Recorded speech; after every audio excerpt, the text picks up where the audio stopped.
Oi pessoal, tudo bem? Vamos para mais uma aula aqui no nosso canal. Na nossa última aula nós estudamos o coeficiente de restituição. Ele é basicamente a razão entre as velocidades relativas antes e após o choque.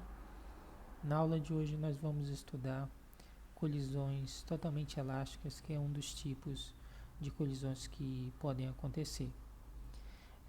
Na nossa última aula, nós vimos que colisões totalmente elásticas são aquelas em que o coeficiente de restituição é igual a 1. E hoje a gente vai tentar justificar qual é a razão física por trás disso. A ideia, basicamente, é que colisões totalmente elásticas são aquelas em que a energia cinética é conservada, que é a relação que eu estou mostrando aqui para vocês. Antes do choque vai ser igual após o choque. Para uma para duas partículas de massa M1 e M2 com velocidade V1 e V2 antes e após o choque. E, obviamente, como a gente tem um choque e só tem forças internas acontecendo ali dentro, então o momento linear é conservado por essa relação aqui, tá? Então, nessa situação em que nós temos conservação da energia cinética e conservação do momento linear, a gente consegue encontrar que o coeficiente de restituição vai ser igual a 1, que é a conta que eu vou mostrar para vocês aqui embaixo.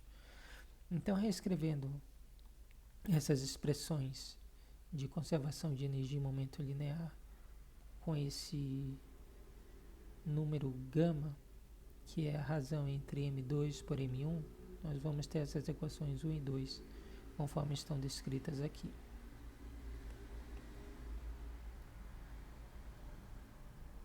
Isolando o gama em 1 e 2, a gente vai ter a seguinte relação, dividindo ambas as relações e rearranjando elas, nós encontramos o coeficiente de restituição igual a 1, conforme eu havia dito para vocês. Então, toda vez que vocês estiverem trabalhando com um problema e vocês encontrarem que o coeficiente de restituição é igual a 1, isso significa na prática que há a conservação da energia cinética no meu problema.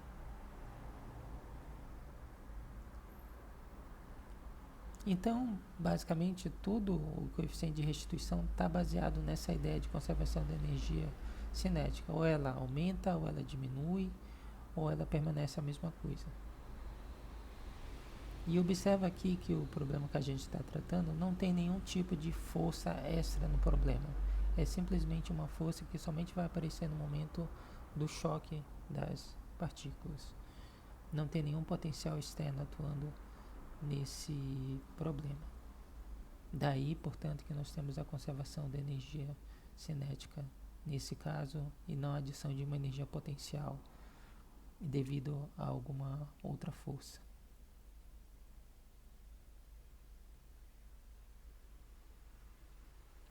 Bom, uma vez derivado que o coeficiente de restituição é igual a 1 para o caso em que a energia cinética é conservada, agora nós vamos derivar as velocidades finais do meu problema, sabendo as condições iniciais com que ele acontece, que é justamente o problema de colisão, é justamente o problema geral da física, da mecânica.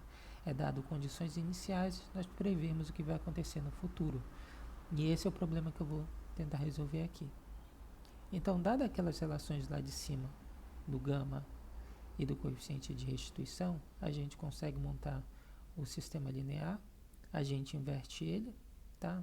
Usando regrinha básica de matriz 2 por 2, tá? O inverso dela a gente trabalha aqui nessa matriz e divide pelo determinante dela. E aí, resolvendo esse problema, a gente encontra que as velocidades finais são dadas por essas relações aqui, tá? Que estão dependentes desse número gama. E para que a gente confirme que essa relação é uma relação razoável de se esperar, a gente vai fazer uma análise de algumas situações de colisões em que a gente consegue ter alguma intuição a respeito para saber se elas são coerentes ou não. Então, pensando, por exemplo, no caso em que a gente tem gama igual a 1, ou seja, e que a massa 1 é igual à massa 2, nós temos um choque frontal entre partículas de mesma massa. Trabalhando essa fórmula aqui, nós vamos ver que há uma inversão de velocidades, ou seja, elas batem e voltam com velocidades trocadas.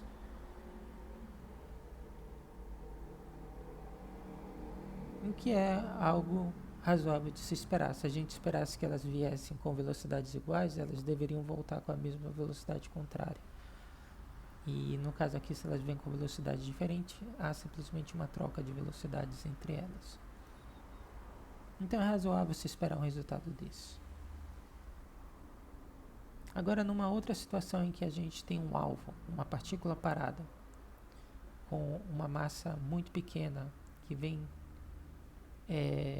de modo que uma outra partícula de massa muito maior que ela se aproxima para a ocorrência de um choque, a gente vai ter a seguinte situação aqui, que a velocidade 1, essa partícula que era um alvo, ela vai ser cuspida, e que a partícula 2, que tem uma massa muito maior, vai continuar com a mesma velocidade que ela tinha antes, o que é algo absolutamente razoável de se esperar para esse tipo de problema.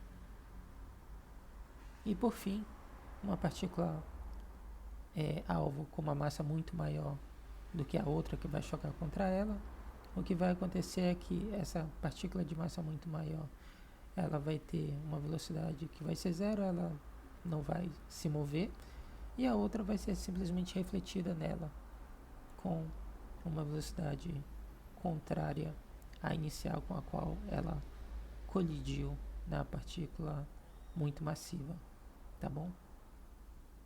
Então é basicamente isso.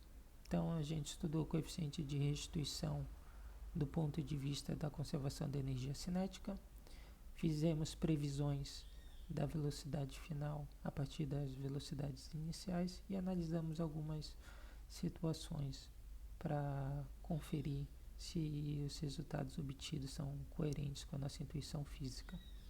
Na nossa próxima aula nós vamos estudar o conceito de centro de massa e massa reduzida, que são conceitos bem interessantes para se trabalhar em problemas de colisão.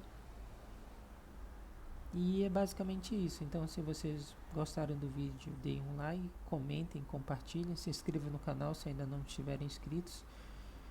Agradeço a atenção de vocês. Até uma próxima.